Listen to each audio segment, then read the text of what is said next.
कृष्ण गीता में कहते हैं, तुम्हें सिर्फ अपने कर्म करने का अधिकार है, किंतु कर्म के फलों को तुम अधिकारी नहीं हो। तुम ना तो कभी अपने आप को अपने कर्मों के फलों का कारण मानो, न ही कर्म न करने में कभी आसक्त हो। एक समय की बात है, एक छोटे से गांव में एक युवक रहता था।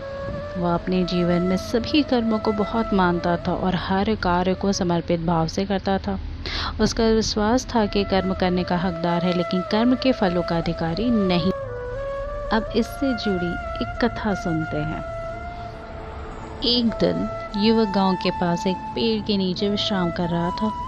उसने देखा कि पेड़ पर एक साधु बैठे हुए हैं।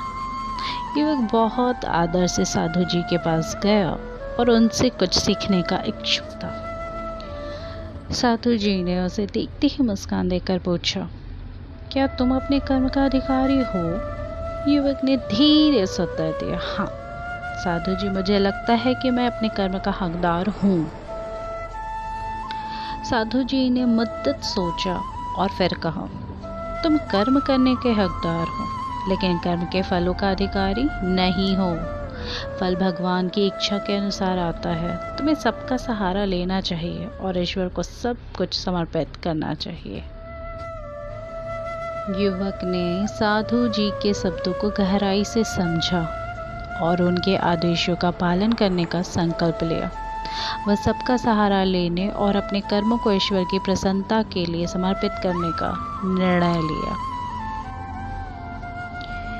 युवक की जिंदगी में बदलाव हुआ। उसने देखा कि वह अपने कर्मों में नहीं आसक्त हो रहा था, बल्कि समाधान और समर्पण के साथ कर्म कर रहा था। उसका ध्यान सबके लिए सेवा करने की ओर था और उसके कर्म न तो उसके आप को बांध रहे, न ही उसकी मोहब्बत में कमी आई। समय बीतते बीतते गांव के लोग युवक के अच्छे कर्मों के प्रभाव में आ गए। वह लोगों की मदद करने, जीवन की समस्याओं का समाधान करने और सबको प्रेम और सम्मान से देखने के लिए जाना जाने लगा। लोगों से अपना आदर्श मानने लगे और उसके आदेशों का पालन करने लगे। इसी के साथ राधे राधे।